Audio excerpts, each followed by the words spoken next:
Hello, everyone. Today is Friday, August the 12th, 2022.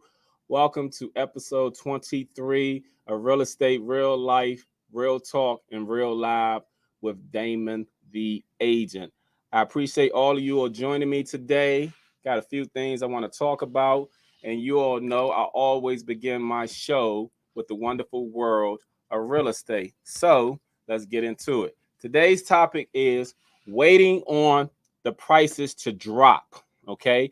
Um, I'm talking about this subject because I've spoken to so many people lately, and some people say, "Oh, I'm waiting on the price to drop because they couldn't afford to buy at one particular time, whether it was early this year or whatever the case may be." So people say, "I am waiting on the price to drop."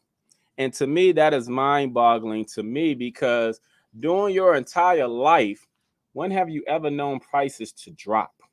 The only time prices drop is when there is a recession.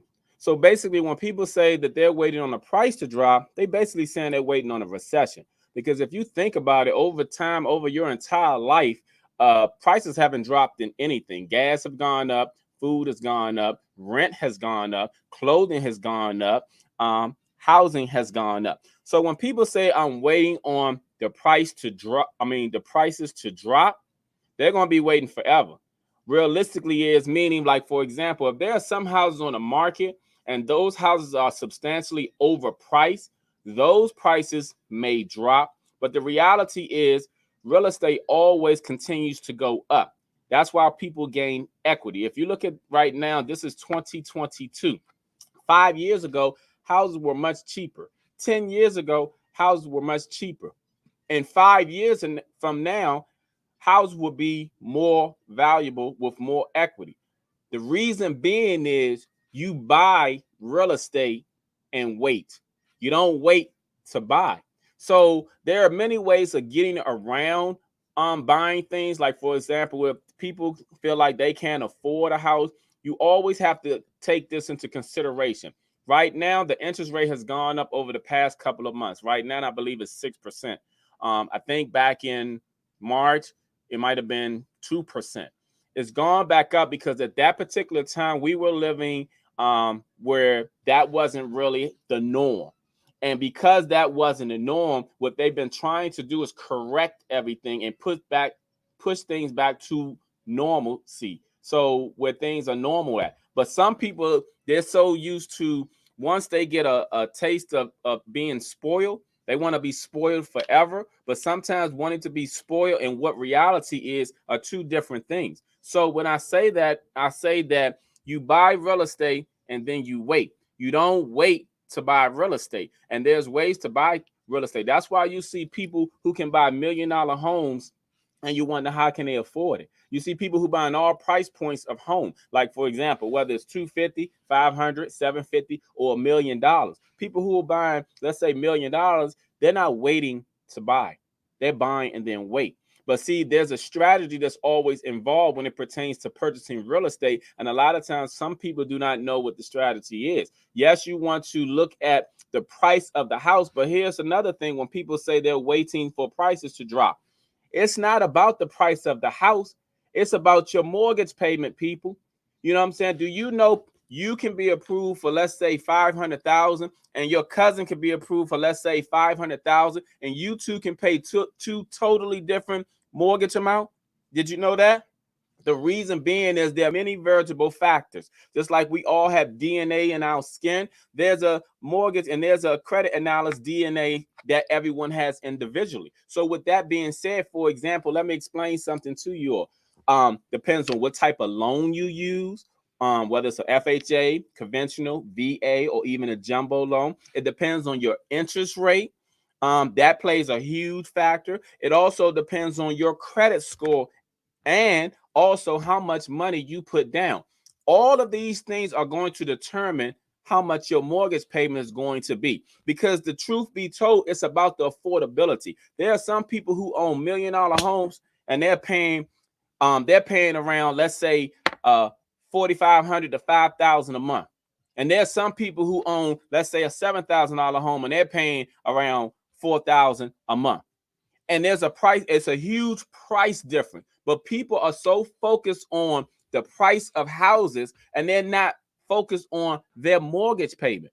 This is how some people can afford these things and afford the lifestyle that they do, because they're not focused on the house of the price. The price doesn't matter. Whether the house is $500,000 and you purchase it, oh, I want to offer them $475,000. And that's a $25,000 difference. But look at your mortgage payment.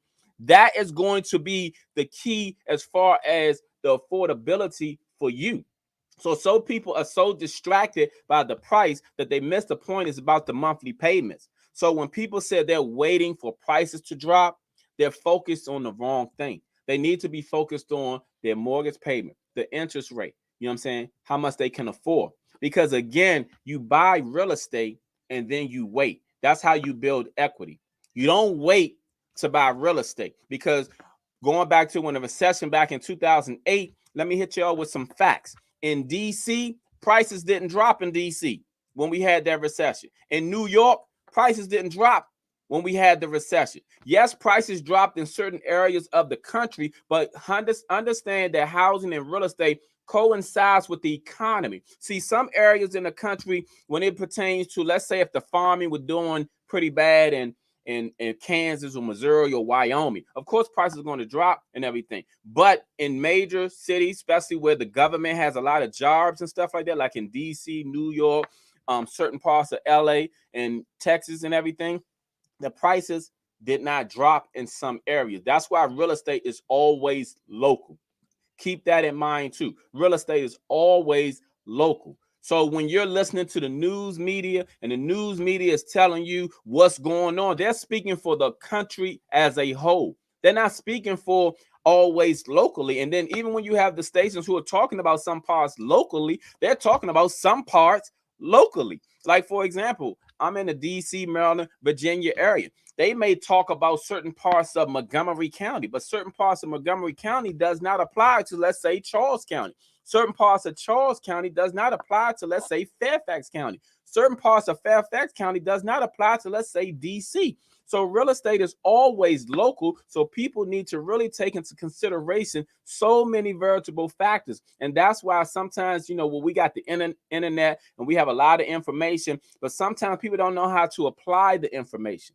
And it's always people like myself who can educate you and guide you on the process and also show you. Because just like, for example, no matter where you are in your life, there's always good to talk to and associate yourself with people who know more than you, especially in particular areas, you know, because when it pertains to, again, the housing prices, you don't focus on the price, you focus on your affordability. So when people say they're waiting for the price to drop, for what? Because if your credit is terrible, if you ain't got no money to put down and everything, doesn't matter if the price drop 50,000 or 100,000, you still may not be able to afford it. And if you're waiting on the price to drop, like I said, with the recession, because when a recession comes, that's when some areas are hit and they are affected and some prices go down. But reality is some people who are waiting on the price to drop, they may be hit by the recession. And here's the thing about owning a home. When you own a home, your home can act like collateral for you, especially during those moments when you have no income coming in. Your house is collateral. That's why when you fill out bank applications, loan applications, they always ask you, do you rent or own? The reason why they ask you if you rent or own, because if you own, and once they run your credit and they can tie you to that property that you put on that application, guess what? There's a higher percentage of you getting approved for a loan. The reason being is they know they're going to get their money back because they can slap a lien against your property. So when you're trying to sell your property, you're going to pay them back regardless. So people need to focus more so on the mortgage payment and not the price of the home. When you focus on the payment, that will tell you the affordability. Whether, like I said, whether it's 400,000, 600, 900,000, 250, it's all about the affordability for you. So please do not focus on the prices dropping. Focus on the interest rate. Focus on your affordability, because the interest rate, what type of loan you use, your credit score, understand your credit score Because people talking about all these other things without factoring. No, they want your credit score. That's your DNA, your credit score. Your credit score, how much money you have to put down, and what type of loan you're going to use. All these things are going to determine how much your mortgage payment is going to be in your affordability. So when you focus on the affordability, you then will understand that it's not about the price, it's about your affordability. So a lot of times a local lender can educate most people and most consumers on the numbers, but you always got to get the numbers right, not just about the price. It's not like you're going to buy some shoes or you're going to buy some clothes and you're waiting on prices. You're talking about a house. And there are many factors when it pertains to you buying a house for your mortgage payment, the interest rate, your credit score, how much money is being put down. These things determine your monthly mortgage payment. And with that being said, don't wait on the house. Don't wait on the prices of housing to go down. You buy and you wait for your equity to go up, because you don't wait to buy, you buy and then you wait. These are the things that are going to help you establish equity in your home. We're going to help you establish wealth. That's why many people use real estate to build wealth. Even somebody such as Donald Trump, used real estate to establish wealth, to fund the businesses that he wanted to, use and everything. Even though some of them may have, he filed for bankruptcies and everything afterwards, but he still used the real estate as a collateral. So I'm just trying to help some of you all understand that you all are waiting, and you're going to keep waiting, because if you look at the price of houses now, they're higher than they were last year. They're higher than they were 2 years ago. So let's say hypothetically the price of the house right now is I'm going to say $450. But let's say 2 years ago the price was $375. Now let's say at that $450 and everything, let's say hypothetically it does go down a little bit. Technically, let's say 10%. 450, that's what, 45,000. So that's 405. 405 is still higher than what it was 2 years ago at 375. So what are you waiting on? Because as prices continue to go up, they're only going to come down but so much.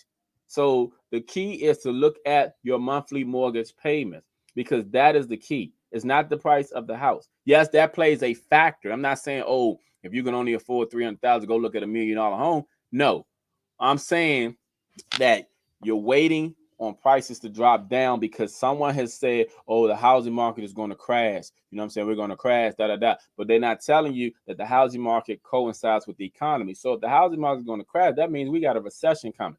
And if we got a recession coming, that means some of the people who are waiting are not going to be able to afford a house back when the recession comes, because some people, unfortunately, are going to be affected. So if you can buy a house now, I would strongly suggest buy the house and wait, because the equity will come.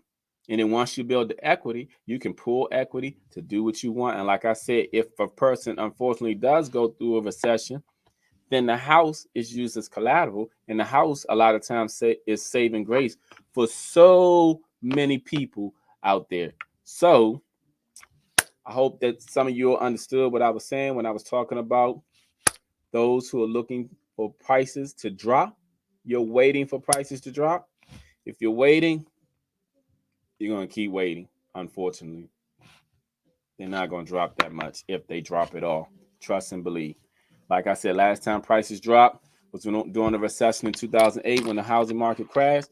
And in certain areas, in this area, DC didn't budge. Certain areas in Maryland, yes, Prince George's County got hit hard. That's when a lot of short sales were done. So I just wanted you all to know that. So hold on for 1 second.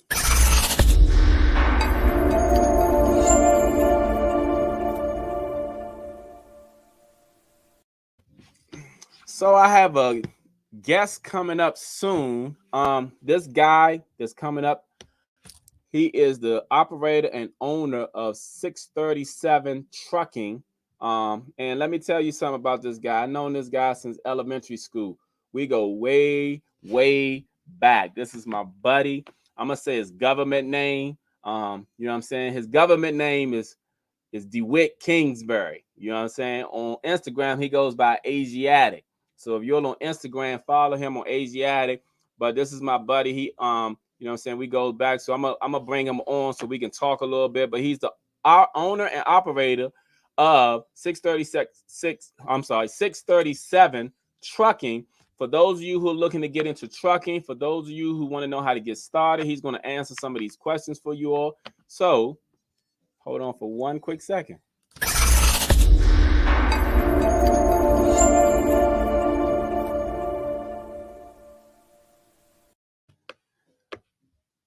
All right.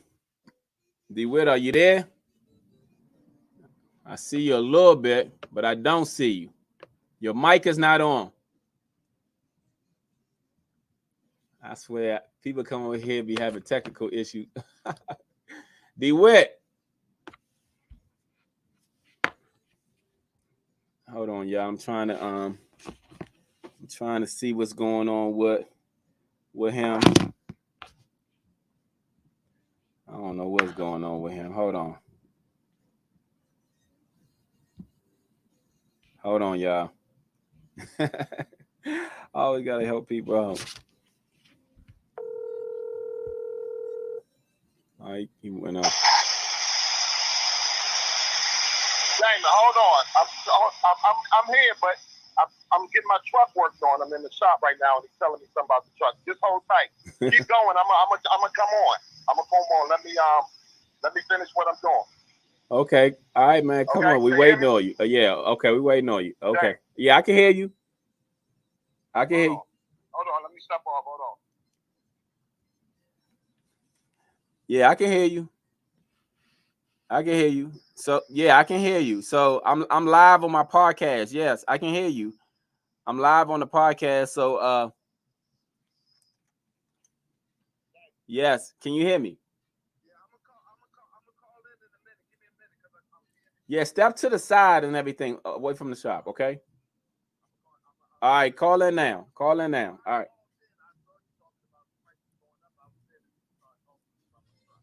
Okay. Okay. All right. All right. Yeah, I had to get off the phone with him. He was still talking. I do apologize for that and everything. He is coming on and everything. He is getting his truck worked on, what he told me. So he wanted me to go on until he comes back, which is fine with me. So let me go to my next subject while I'm waiting on my buddy and everything. I think it's funny and everything. I mean, life happens to us all, right? So things happen. So I'm going to go to my other subject that I was going to talk about after him, and it was grading parents. I wanted to talk about this subject because during the week I had spoken to so many people about so many situations, about mothers, about fathers. I was also explaining my situation as far as like when I was when my 4 grown kids were younger, what I endured as a father, and also things that I went through, and then things that some fathers go through now that may help them. I think some parents today have really failed their kids in many ways. Not all. There are a lot of great parents out there, but I'm just talking about the ones who have failed. Unfortunately, I saw so many things this week where there were people who unfortunately killed their kids. This was throughout the country, in the United States, and it was bothersome to me. And at the same time, though, I know a lot of times parents, we're still human beings. We still go through things. So as we go through things and everything, we don't sometimes always understand the effects we have on our kids. But then when we see these kids who are grown, we wonder why they're doing all the crazy stuff they're doing. And I'm not talking about hanging out and stuff. I'm talking about the violence. I'm talking about the way that people view things as far as getting the BBLs and everything. So I want to go back to the parenting and stuff like that. Some parents make excuses why they don't do things for their kids. And I'm gonna talk to the men right now. I know when I was raising my 4 grown kids, I had many challenges dealing with their mothers. I felt I was a great father. I wanted to be in my kids' life, but I felt like they used it against me, and I was in the child support system, paying that. I was trying to always see my kids. And there was like this one guy friend that I had. He ain't my friend no more, but at the time, he said something to me that I really was kind of shocking, but I see that a lot of men take on this attitude. He said to me, look here, man, just pay your child support and go on with your life. Let her do what she gonna do. Just go on with your life. Get you a new woman, start your life and everything. But for me, I couldn't do that because to me, those were my kids. You know what I'm saying? I couldn't leave my kids regardless and stuff and just start a new life because their mother was giving me hell. And yes, their mother was giving me hell. It was not easy and everything. I was lied on. I had even gotten false charges made up against me. I was getting my kids kept from me. I was dealing with so much at the time that that it really was bothersome. And I say this to say that I know that there's a lot of fathers who deal with you know, not being in their kids' life because the mother of their kids sabotage the relationship between them and their kids. But I always feel like you have to always make an effort because your kids see the effort you make or that you don't make. They see that and they pay attention to it. Because I know for me, I was trying to do things with my kids that I wanted my father to do with me and everything. And then on the flip side, I see mothers who use the kids sometimes as a pawn because they're mad because the father has moved on, or you know what I'm saying, or they're not getting what they want from them. So they know the father care about their kids. But it's kind of always funny to me that it seems like the fathers who care about their kids always go through the toughest things, while the fathers who don't care about their kids, you know what I'm saying, the kids are crazy about them and they don't get any type of consequences or anything like that. But what I'm saying is, though, as parents and stuff, I said grading parents because we have to really take a look at ourselves. There are so many grown kids today that are spoiled, that are entitled and everything, that they got to get in an Uber, they got to ride a car and stuff like that. They ain't catching public transportation and everything. And we as parents, we are to blame for that because we try to give our kids things that we didn't have. So we didn't have a lot of stuff. So we try to give that to our kids. And in the process of giving that to our kids, we did not give them the lesson. That's why these kids today are the age that they are, still staying home. And some of them are being disrespectful to their parents, you know, and some of them, they don't know what it's like to live without air conditioning. They don't know what it's like to live without cable. They don't know what it's like to live without having a car. They don't know what it's like for these things and stuff. You know why? Because as parents, we provided these things for them because we try to give our kids what we did not have. So when we look at these kids and stuff, we can't always say it's their fault.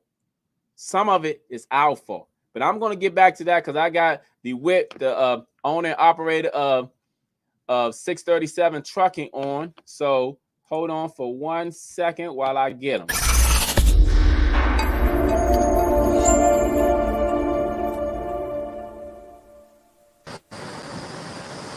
What's happening, Captain? What's up, man? Hold on. I'm trying to get my earbuds to come on. Hold on. Yeah, man. Walk away from the trucking thing. I don't know what happened, y'all. He was just there. I don't know what happened. Having technical difficulties. I think I hear him though. Hold on, y'all. Bear with us. He coming.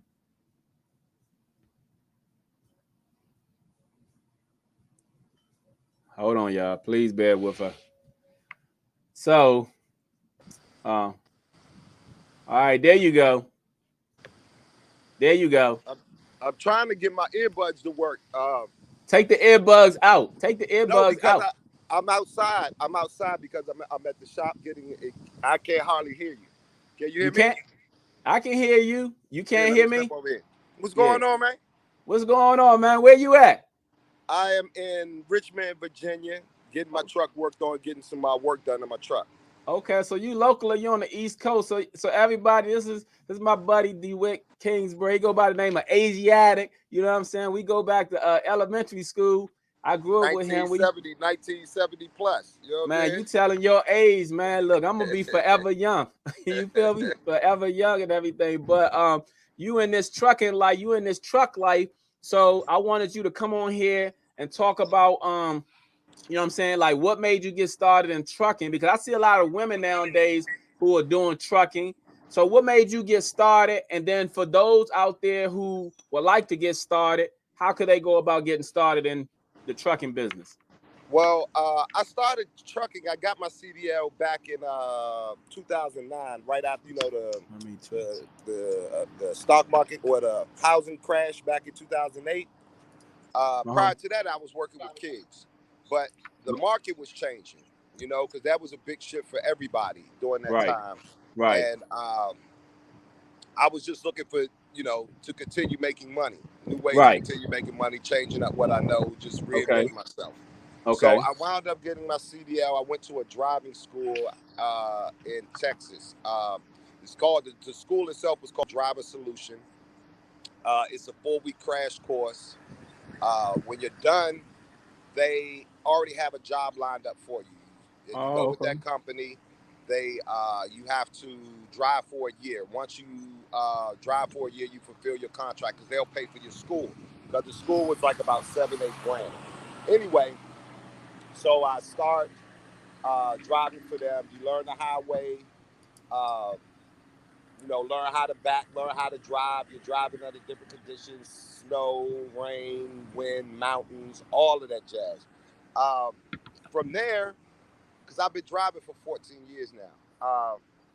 But from there, as I'm driving, getting more familiar with the country and, you know, going to different places, picking up, delivering different things, uh, I was just thinking to myself, like, as I'm watching what the company's doing, I'm saying to myself, I could do this for myself. Right. You know, Right. it's a little bit more involved in it, and to put it in your profession, it's the difference between owning a house and living in an apartment. In an Okay. apartment, you can call someone. They will, you call downstairs. My plumbing is messed up. My Right. electricity, whatever. They'll come up and fix it. The house, something goes wrong, you still call someone, but you can fix it yourself. And that's Right. what truck, owner operating is. When like now, excuse Mm-hmm. me one sec.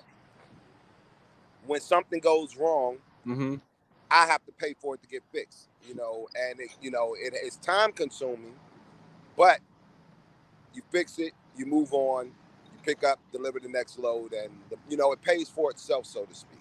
It's a Okay. great thing. It's all on you. Okay. Those headaches, you now own them. In an apartment, someone else has your headaches. Okay. All you have to do is cover the rent. Okay. The house, your mortgage, repairs, all that belongs to you. It's the same as an owner operator. All of these extra additives belong to me. But the money is there.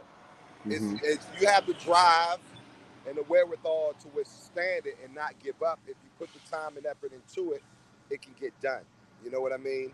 To get started, first thing you will want to do is get a CDL. Get a job. Once you get your CDL, get a job and learn, the ins and outs before you just go and buy it. Now, there is a flip side to it. You can buy a truck and not have a CDL when you hire drivers. That's cool.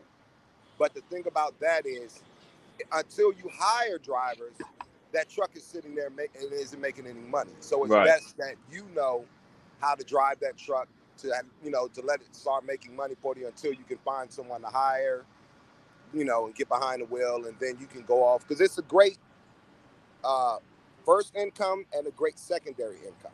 You Okay. know, it's it's it's profitable, but within that saying that you have to know how to manage your money because there's going to be a lot of money changing hands left and right, and if you don't get caught up in this month I got an extra $10,000-$15,000, let me go spend it because a rainy day is coming, and I can testify to it because it's showing up right now, and I've had Right. a few rainy days. You know, Yeah, so I see a lot of women nowadays are getting into trucking. So are you starting to see a lot of women on the road driving trucks? well, no, they've always been here. It's just that social media is just giving them a face now and a voice, but they're Okay. out here because, um, especially if you're an owner operator, you can go work for a company. It doesn't matter. But if you're an owner operator, male or female, your earning power is just as much as somebody with a master's degree or a PhD. That's good. You know, you can go from uh, with a high school diploma, making $25,000, $35,000 a year, get your CDL, learn the road, become an owner operator to 6 figures Right. overnight. That's It good. takes dedication, and there's a sacrifice involved as well, because the time invested. If you like, well, you can, but it's different lanes. Let me say this: there's also different lanes, because you could be local, you could do regional, you could do over the road. You know, you can get an 18-wheeler, you can get a which is 53 foot, you know, a 53 footer, 48 footer, or a box truck. It's what suits you, what fits you. So, There are different lanes. so let You me know what ask a I'm saying? quick question. Let me ask a quick question, because Go. for some people who may want to get into it, all what you're saying may be a little complicated. So to simplify it, you're saying most people should get their CDL first, correct? Yes. And Yes. then Do and that then first. and then they'll go driving, or they'll get hired by a company. Yes. And then once they get hired by the company, then they can make that discretion after a year whether or not they want to try to be independent or not. Yeah. You can no, but I mean, it depends on you. It depends on your courage, your trusted faith in yourself. You could go get your CDL and just say gun ho, I'm gonna go buy a truck. You know, you could do it, but it's tricky, because it's like, you know, when kids get their license and then they want to get insurance, they have to get on their parents' insurance, and the insurance is high. Right. The more experience you have, the lower your insurance will be when you first start out. You know, Okay. so I would recommend driving for a company, learning the road. Any mistakes you're going to make it in their equipment and not your own. You're learning about the equipment, so you know, because when things happen, you wind up on the side of the road, because there's some things you can fix yourself, and you're learning about the equipment in the process. So by the time you decide to move into the owner operator lane, you're more knowledgeable of the equipment that you're using. You know, like right now, for instance, I'm here at the shop, and this guy at this place is trying to rip me off. He's trying to get me to spend more money. You know, and I'm like, I know about trucks, Well, I so think most no, mechanics are like that. You know what I'm saying? Unless you yeah, get a good but one and that thing. but with an 18-wheeler, it's different, because Right. it's more expensive. It Right. could be the difference between $50 versus $500. Yeah. You know, I that get that. knowledge. Yeah. So you got an 18-wheeler. You're making a stop there because you have some issues with your truck. So where were you Yes, headed to? Where you headed to? I am headed to Georgia. Oh, okay. Okay. Because you normally on the West Coast, or you just travel all over the country. Well, no, I travel east to west. I used to go all over. Now I just have a dedicated lane where I run from California to the East Coast, to North Carolina. And in between, I might stop in Louisiana, Texas, Georgia, South Carolina, Mississippi, Arizona, Arkansas, Oklahoma. I'm in the middle. I'm in the middle lane, like the 40, which goes from California all the way to North Carolina, straight line, or I'm down, the 20 to 10, where I'm coming through Mississippi, Alabama, Louisiana, Texas, through that lane. Yeah, keep it simple and plain. Like nowadays, I personally don't go through the mountains anymore, because I did it for up until then, I say for 10, 11 years. And yeah, I had my fill. But it's an adventurous job. If you like adventure, you know, it's the thing for you. But you just have to realize, if you're going to go over the road, it's a sacrifice, because you're not going to be if you want to make money, you have to be on the road. In Right. order to earn, your wheels got to turn. That's just the way it goes. So if you don't mind being away from home, if you're in a relationship, make those considerations. I look at it like I compare it to the military. When you on the road, you get deployed. You're going to be gone for a while, and then you come back home. So Okay. you have to weigh these things out to make sure that you're ready for it, because it's not for everybody. You have to be able to be by yourself, because you're going to be by yourself in a truck a lot. You're going to, you're going to communicate with people, such as, me, myself, I'm different, but, when you get to truck stops, or when you get to your deliveries and pickups, and you're communicating with people, when you're rolling, you're on the phone or whatever, but you're going to spend a great portion of your time by yourself, because you're going to be in the truck driving. So you have to be comfortable with being isolated at times. Okay. So it's a bunch of factors involved, but overall, I highly recommend truck driving, especially the young people. You know, if you're 21 and older, you know, not sure about this, that, and the third, go get your CDL. It's like having a master's degree at a highway. You can go anywhere and find a job. You know, if you're in DC, Maryland, or Virginia, you want to move somewhere else, get a CDL, go see the country, and then figure out, you know, from seeing the country, you can say, okay, well, I like it here in Arkansas, I like it here in Oklahoma, and then move there. You know, Right. a CDL gives you the opportunity to move about the country and make money in the process. It's like a constant vacation. That's the way I used to look at it in my early truck driving career. A constant vacation, huh? Yeah, because A all these constant places, vacation, free all these vacation. places, yeah, because all these places you going to, I mean, you might as well make the most of it while you're there, you know. Oh yeah, you eating? Because I used to do barbecue was my thing. I had barbecue all over the country, Wyoming, Wisconsin, Louis, name it. I think Everywhere I'm I've about to been, go get me I some had to taste that. barbecue. I had to taste that brisket. Yeah, I think I'm about to go get me some barbecue, Mission Barbecue. So I'm gonna go to Mission Barbecue in a like when I go to lunch in about an hour or so. But what I was about to say, so yeah, so this seems like a good start for a lot of people, like you said, especially like when they go through class, do they do like a criminal background check or no, or you don't know? Well, no. I mean, no. The only thing you want to make sure is that your driver's license is clean. Like you don't have points on your license, things of that nature. And you know, and your physical. You have to be able to pass the physical. If you have high blood pressure, you have to be taking that medication, keep your blood pressure low. That's that's going to be an issue as well. You have to be able to pass the physical. So, uh, no points on your license. You got a clean driving record. Uh, at least, at least anything that's on there is past 3 years old. 3 years. Yeah, 3 years. 3 years. And being able to pass the physical. Do those things. Clean driving record, passing the physical, and you're in there. And like I said, I highly recommend it.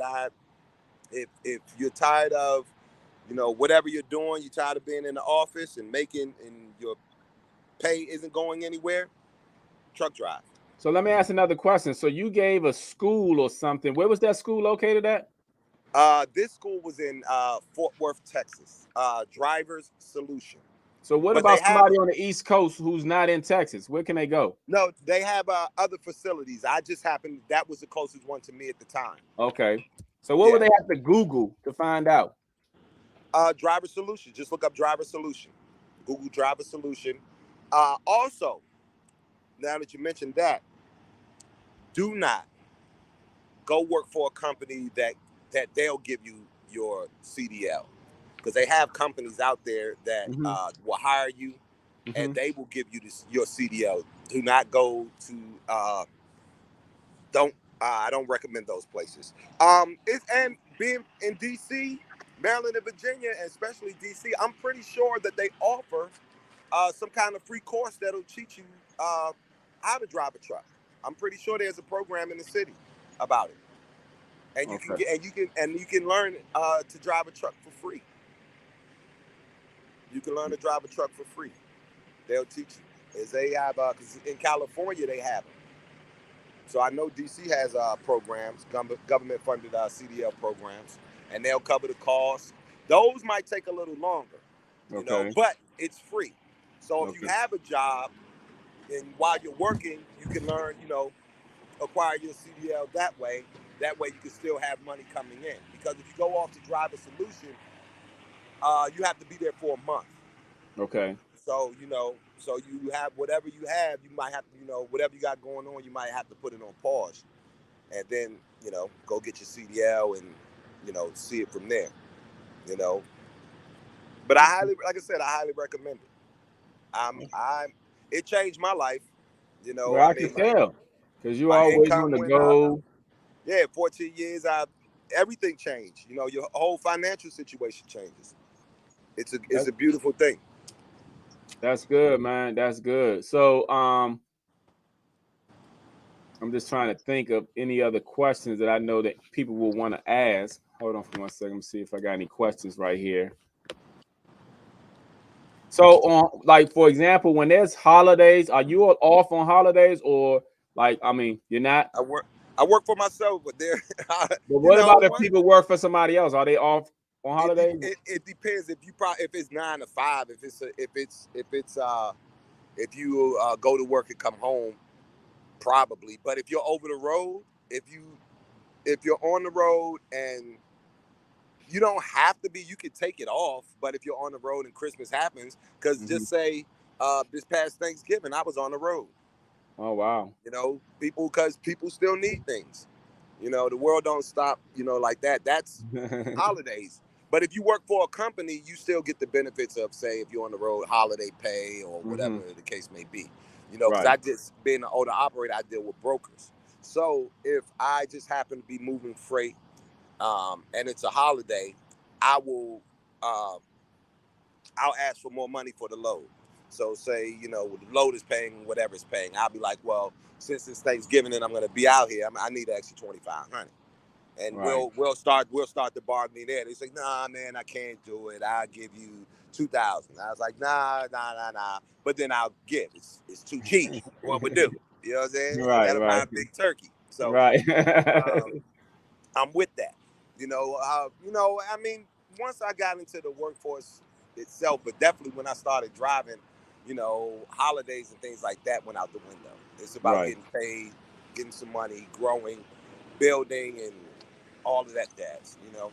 hmm So in 14 years, you feel like driving a truck has done you good, huh? Oh, most definitely. Right now, in the next year, because I bought my truck and trailer back in 19 September, October, I'll be done with my trailer, and I got 2 more years left on the tractor. So once this is what 22, so I'll say around 23, maybe the beginning of 24, I'm looking to buy a couple of more trucks, and I'll start hiring new So that, drivers. yeah, I'm about to say that means you got to hire some people. Yeah, Yeah. exactly. So Uh-huh. I'll be in the process of buying new trucks and then in the process of hiring drivers, because it's, you know, if it's money to be made, and it's everybody can eat. The lanes are wide open because we're not, you know, you're not delivering. Everybody's not delivering the same thing. And when I first started driving, prior to driving, you know, living in the city, all you see is, you know, Safeway trucks, Giant trucks, Budweiser, Coca-Cola trucks. And it wasn't until I actually started driving that I started to see different companies, you know, whether it be Target or Walmart or this, that, and the third.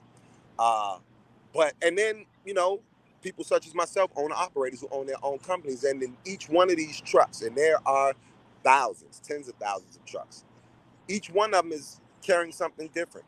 You know, my truck right now, I got seafood in there. You know, Is it gonna go spoil sitting in the nah, it's a reefer. It's refrigerated. Okay. Then then that you haul different things because you have flatbeds. People haul lumber, you know, for building, pipes for plumbing, you Yeah. know, construction materials. Some trucks got water in it. You name it, everything. And it wasn't until I started truck driving that I realized how important the trucking industry is to the country, because everything that we have, from the clothes to our back, the food on our table, to the structure, the material that built your living quarters, it all had to go. It had to be in the truck, from the plane, the train, the boat. From there, it was put in the truck to transport across the country to the, you know, its location. Right. It's very vital to the country. So, and Okay. in knowing that and saying that, uh, it's a good market to be in. Like I said, but right now, I would say, for someone to, if they're thinking about getting into it, I wouldn't say buy any equipment right now, because with everything going on, inflation and things of this nature, Yeah. you're going to pay almost double what you would pay for the equipment had we not been in a recession and say COVID not happened. Mm-hmm. Because the truck, what I paid for the truck my truck back in 2019, right now it's double that for the same equipment. You know, things have went up, especially fuel.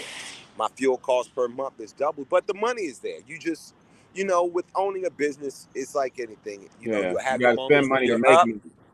You have your moments when you're down, but if you Right. stay strong and consistent, persistent, it'll level out and you'll get back on the side of saving, earning, growing. You know, as long as you're able to stay in it and maintain, uh, you'll be all right. You Well, know, that's good.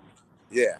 So So, let me ask you but a question. also money management. You know, learn how to manage your money. You like I Right, said, you don't right, want right. to It'll go in get you a there good accountant. and get It'll get you stick a good see the accountant. money and then start spending. You know. Yeah. So how can people contact you if they have any questions? You want them to contact you on Instagram? Yeah, hit me on the gram, Asiatic 637, or you can email me at 637trucking.com. If you have any You mean questions, feel free. you mean 637 trucking at gmail.com. There you go. I'm trying to I look, I'm here, but I'm also trying to see what this guy doing over Right, here right. with my I'm truck. about to let you go so you can do your thing and everything. You know what I'm saying? I appreciate you coming on, man. You know what I'm Oh, saying? no It's doubt. always good seeing you, man. I got Yes, nothing but sir. love for you. You know You know what what I'm it is. Yeah, man, we go way back and stuff. And I'm glad that your business is doing good and you fading out. So I don't know what happened, but let me just let him go. All right, y'all. That was DeWitt Kingsbury with 637 Trucking. If you all have any questions about how to get started in the trucking industry, want to learn how, so you can get some extra income. There's his Instagram right there. On Instagram, it's Asiatic637. Follow him and DM him with any and all questions. So definitely appreciate that. Be right.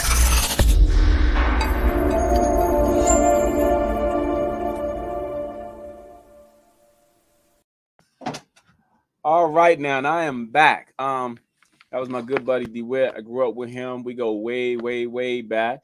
But let me go back to my topic now. Grading parents. I was talking about grading parents as far as parents that I see that many parents have done well with their kids, but I've seen also some who have not done well with their kids. And I'm really talking about the ones who haven't done well with their grown kids. I'm talking about grown kids when I'm talking about grading parents. I'm not talking about younger kids.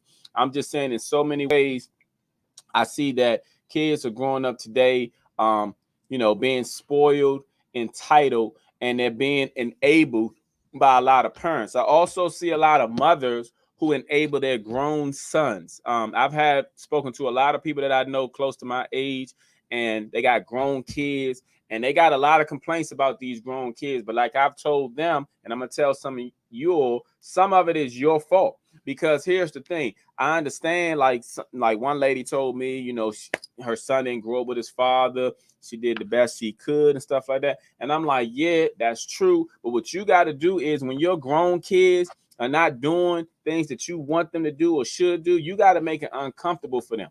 Like stop feeding them. You know what I'm saying? Turn the cable off. Hell, turn the air conditioner off. Turn things off and everything to make it uncomfortable for them. Because when they're not comfortable, they're going to want to get their own.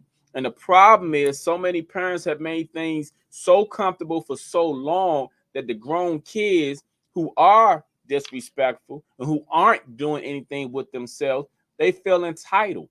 They feel entitled because as parents, we've given them things, like I mentioned previously, we given them things that we never had, but we didn't give them the lesson. We didn't teach them the lesson. We didn't talk to them about things. You know what I'm saying? But when you look at your life and how things were with your parents, you saw your parents struggle. Nowadays, nobody want to let nobody see them doing bad. They don't want to see them struggling. They don't want to see bad. But see, here's the thing about your kids. Your kids need to see you do, like when you having hard times, you know what I'm saying? Because it's going to do something for them. Just like it did something for you when you saw your parents not doing so well. And they didn't have the resources and funds to give you the things that you wanted. It did something to you. But now with these kids today, you know what I'm saying? They've never, the parents always give them. So now they think their parents is an ATM and money growing trees and come out their ass and stuff like that because they never saw the hardship that you've always had it in their eyes. You know what I'm saying? Even if you struggle and you know what I'm saying, you've always had it. And struggle builds character and stuff. A lot of people who are successful and rich, they went through struggle, they went through hardship and everything. You know what I'm saying? It builds character. Yes, no one wants to go through struggle. No one wants to go through a hard time and everything. But you have to look at the way things are. You know what I'm saying? Everybody's so secretive and want to display a perfect life. Everybody living a perfect life, you know, on social media or to their friends, or they don't want nobody in their business stuff, which is understandable because people are messy and then people gossip about stuff and they twist stuff around. That's understandable. But I'm talking about when it pertains to your kids, look at your kids. You know what I'm saying? Look at your kids and where they are. You know what I'm saying? Do you feel like you've been very successful as a parent, like with your kids, helping them and everything? And don't get me wrong, once kids become an adult, they have their own mind. They have their own wills. They do what they want. That's just like what God gives us our own will. And a lot of people out here do wrong. We all do wrong and everything. But then God lets us do wrong, bump our head and stuff because it's our free will. And I'm saying with your kids, it's their free will too. But what I'm saying though is when it pertains to some parents and when it pertains to some kids and stuff like that, you got to take a look at yourself. Did you put yourself in your kids' shoes and do for your kids as you would want your parents to do for you? Because I think a lot of times that's the question that we should ask ourselves when it pertains to our kids. I know, like I mentioned before, when I was going through things with my kids, there were times I didn't want to do things, but I always try to put myself in my kids' shoes. And I always try to look at myself from their eyes and their perspective. And looking at things from their perspective is what made me do the things that I did. Because if I looked at things from my perspective, you know what I'm saying, I can always identify with myself why not to do something.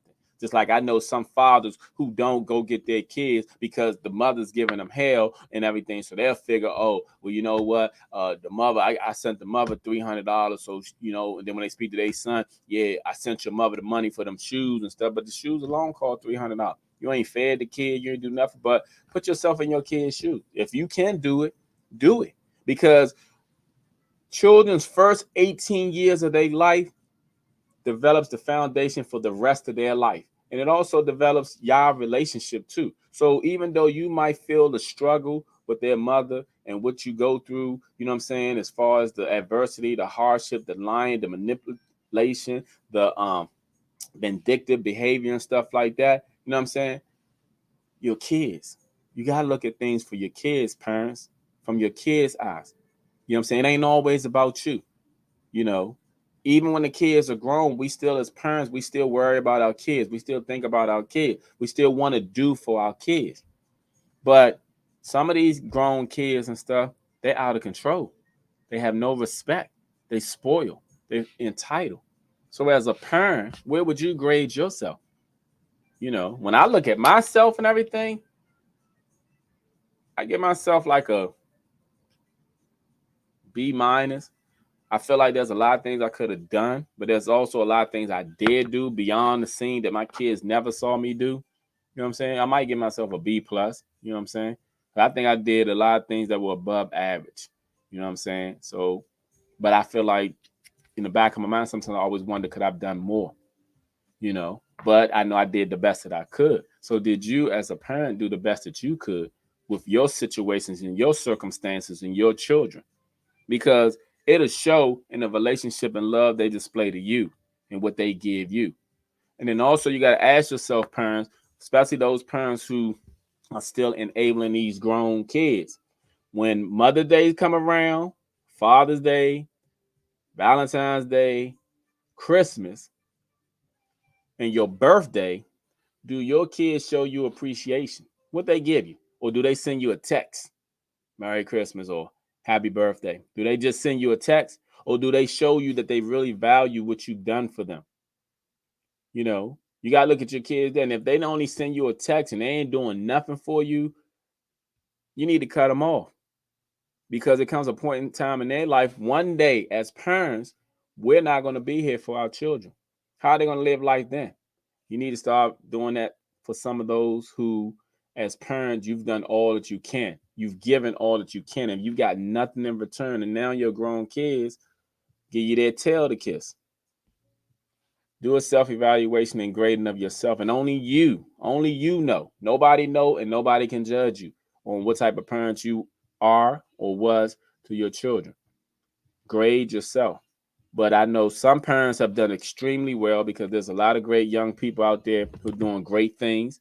And then there's some parents who need to be held accountable. And that's why I came on here. You need to really ask yourself these questions that I just asked. You know what I'm saying? Did you do the best you could as a parent? And how is your kids? And also, do your kids value and appreciate you? A lot of these things play a huge factor. So let me go over the recap. Going back to waiting on housing prices to drop. Again, like I mentioned previously before, some people who are waiting, you're basically waiting on a recession because prices are not going to drop. Prices may stagger off, go across the board, but unless we hit a recession, prices are not going to drop. And even if we do hit a recession, prices are only going to drop in certain areas, not everywhere. The last recession we had back in 2008, prices did not go down in DC. Prices did not go down in New York. So understand it's not always about the price, it's about the monthly mortgage payment, because there are people who are paying prices on a $750,000 house that some people are paying on a $500,000 house. Unbelievable, but it's true. You know why? Because it ain't about the price. So you can wait on the price to drop, but what do you think is going to drop if it does drop? It's only going to drop but so much. It's not going to drop a whole $100,000-$200,000. So don't know what you're waiting on, because your entire life everything has gone up. Food prices gone up, gas prices gone up, electricity's gone up, rent has gone up, housing has gone up. And the price of housing today is much more than it was 2 years ago and 5 years ago. So if you keep waiting for prices to drop, you're going to miss out, because you're supposed to buy and then wait, not wait and then buy. It's relatively an excuse, you know what I'm saying? Because there's ways of getting around it and there's ways to buy. So I really want you to reflect on that perspective. And then I just had my buddy, my childhood sandbox friend on with 637 Trucking. He on here explain how to get into trucking for those who want to get into trucking. He was on here talking about it. You can follow him on Instagram at Asiatic637. That is ASIATIC637.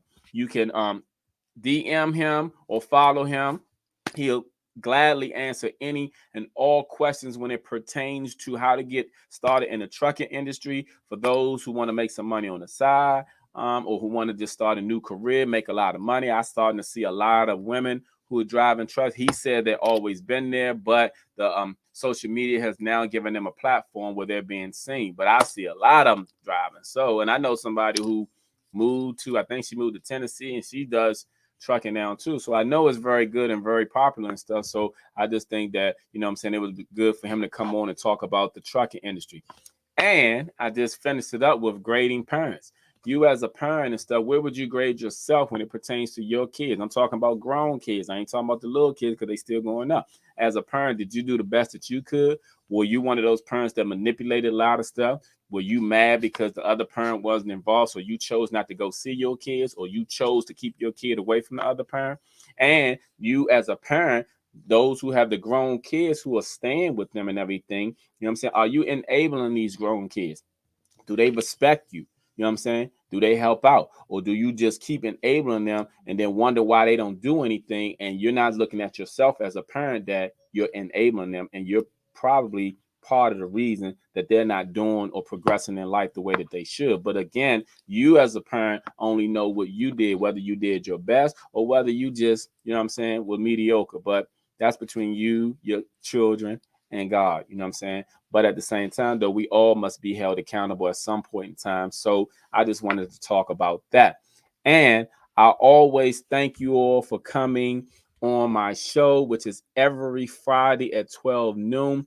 Please follow me on all social media platforms. I put the link below.